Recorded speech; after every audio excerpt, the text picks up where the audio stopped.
Hallo folkens, velkommen til denne video. Min intro, eller vent, før jeg snakker om min YouTube, så vil jeg først fortælle om mig selv og den her video. Hvorfor jeg laver den, og hvorfor jeg laver den nu. Jeg laver den på grund af, at snart hvad skal jeg filme, og så vil jeg gerne fortælle lidt om mig selv og min kanal. Så det her på en måde lidt en kanal-trill. Men by the way, velkommen til min kanal. Mit navn er Quorum vs Gaming, eller det er mit kanalnavn, og mit rigtige navn er Mark Anthony. Men folk kalder mig Anthony, eller noget andet. Ja, de har lyst til at kalde. Måske jeg lyder lidt træt, men jeg gør det tidlig morgen, så jeg har tid. Nå, men nu skal vi snakke om min kanal. Min kanal hedder Quorum vs Gaming, som jeg sagde før. Billedet, skrås som mit logo, er fra et spil, det hedder Derivative, eller på dansk, Rytmentyven. Jeg ved ikke helt, om man må bruge det som et logo på YouTube, men hvis man har, så skriv lige, og hvis man ikke har, så skriv også lige i kommentarfeltet. Jeg ved det ikke, men hvis man ikke må, så kan jeg bare skifte billedet om til et andet logo, eller få mit eget logo. Så kan jeg lave det der spreadshirt, hvis jeg nu engang bliver stor, som jeg håber. Jeg kommer til at filme på en Xbox 360, hvor jeg vil filme Call of Duty og andre spil, jeg har. Til gengæld kan jeg også filme på en PlayStation 3, en PlayStation 2 og en Wii. Men jeg tror ikke, vi dropper det med Wii. Måske kommer jeg også endda til at filme på computeren. Men hvis du gerne vil se mig spille på computeren som Minecraft, så kan du søge efter en af mine venners kanal, som hedder Tanser. Der kommer link ned i beskrivelsen til ham. Nu begynder jeg at vågne lidt op, så nu kan jeg snakke meget bedre. Hvad jeg filmer med til min konsoller, som Xbox, PlayStation og videre. Det gør, at man HDPVR 2 Gaming Edition.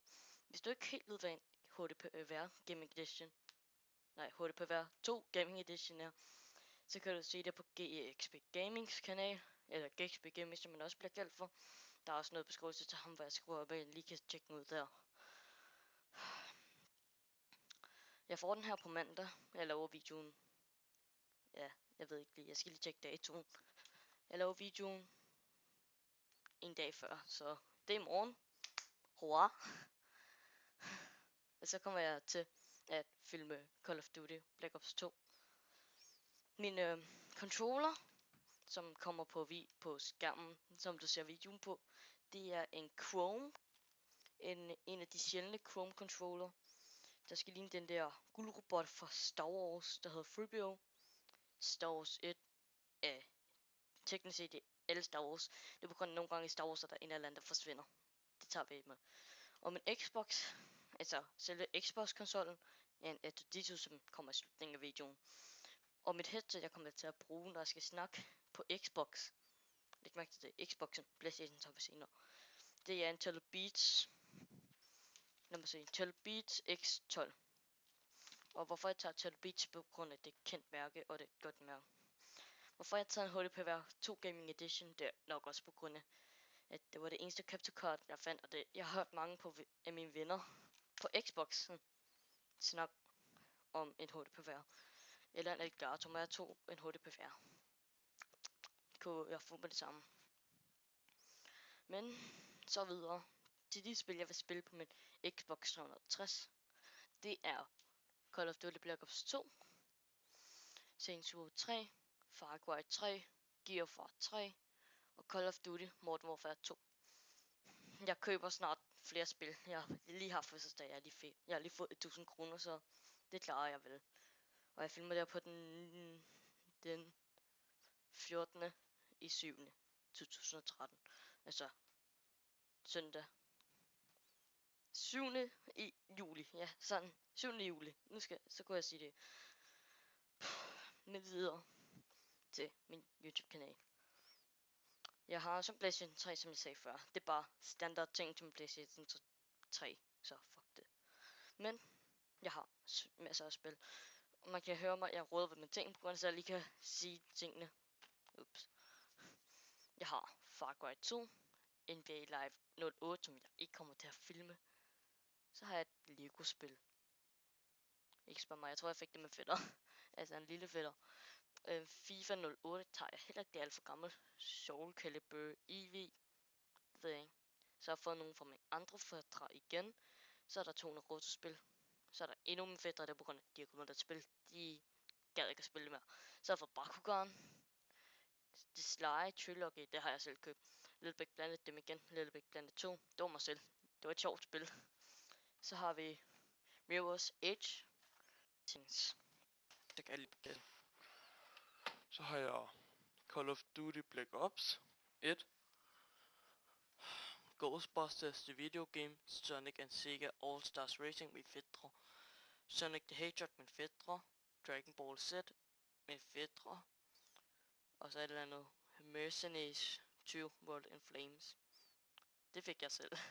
SmackDown vs. Raw 2011. Kunne ikke udtale det ordentligt. Ved jeg godt. I behøver ikke at sige det. Ja, jeg er træt. Så er der Mode Nation Racers, også min fætre. Skylanders, også min fætre. Selvom det er lidt mærkeligt. Det er ligesom Pokémon eller noget den stil. Bare med putter ting oven på en portal ting. Så har vi Battlefield Bad Company 2. Så er der Call of Duty Modern Warfare 2 og Skate 2. Og Sly Cooper Thieves in Times. Det har jeg selv købt. Sly Cooper er et pissegodt spil. Og det er sådan blevet vokset op med at spille, da jeg var lille. Ja. Så har vi min PlayStation 2, som jeg snakker om før, og det har pisse mange spil. Så jeg kan kun lige nævne nogle af dem. Jeg har sådan en hylde, der er forskellige rækker. Jeg kan læse sådan nogle små rækker, og nogle spil, jeg kommer til at filme. Ja, film og spil på samme tid. Jeg har Kingdom Hearts 2, et RPG-spil. Det er lavet af dem, der har lavet Final Fantasy-serien. Og Disney er med til at lave Kingdom Hearts. Ja, så har jeg... Nu skal jeg finde noget, jeg gider at filme. Så har jeg Sly Cooper 2. Det kan jeg filme på Sly Cooper Trilogy, hvor det HD. Så har jeg så Harry Potter. Jeg kan filme gamle spil. Det er der så mange YouTubere, der gør. Jeg synes jeg også, jeg skal. Det lyder pisse sjovt. Og jeg kan godt lide nogle af de gamle spil. Det er ret sjovt. Så har jeg Tekken 5. Så lad mig se. Jeg finder lige en, jeg vil nævne og filme. Jeg leder. Og leder. Og så er der The Simpsons Hit and Run. Det var det eneste, jeg kunne nævne, som jeg gad at filme. Jamen, så har min Wii. Den fik jeg selv. Jeg kan godt lide Nintendo. Nintendo, det er bare nice. Ej, det ved jeg ikke helt. Jeg kan godt lide Nintendo. Hvis jeg nu får min familie på besøg, så kan jeg altid tænde den. Der har jeg Mario og Sonic. Mario igen. Jeg kan lige nævne spillene. New Super Mario Bros. Wii. Super Mario Galaxy 2. Galaxy League, what the heck. Mario Kart Wii.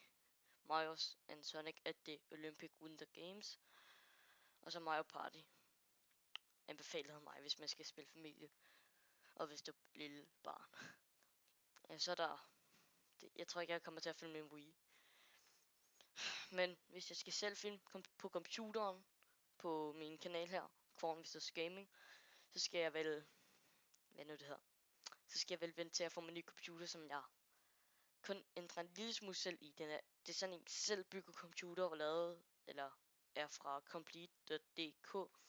Så tager jeg den, der hedder Complete Gamer for 5.500 kroner med skærm og keyboard. Så har jeg valgt at have en anden processor og 2 harddiske.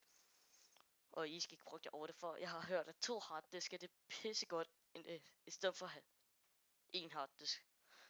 Til at være en gamer i hvert fald. Altså, jeg sidder på Windows 8 nu, og jeg spiller pisse dårligt. Det lækker og alt muligt andet crap. Men det er nok mig selv, der er smadret noget. Og plus den bærbar. Men jeg ved ikke, om det tæller det samme.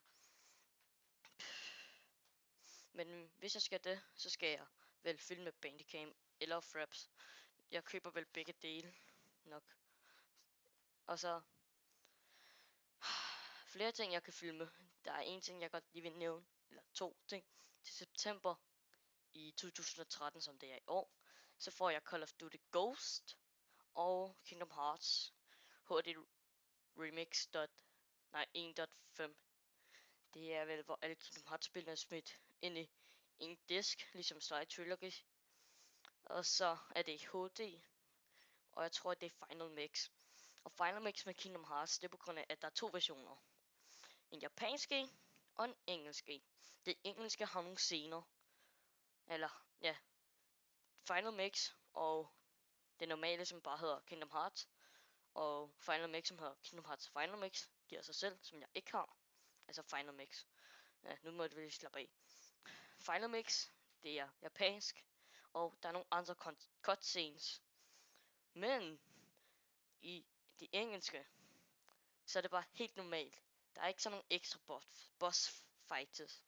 I Final Mix, så er der japansk. Ja, det er 3. gang jeg siger det. Det er japansk, 4. gang jeg siger det. Og der er andre cutscenes, hvor det jeg kan tage en bosskamp, efter jeg har gennemført spillet. Så kan jeg tage en bosskampe igen, og mod nogen fra det gamle spil.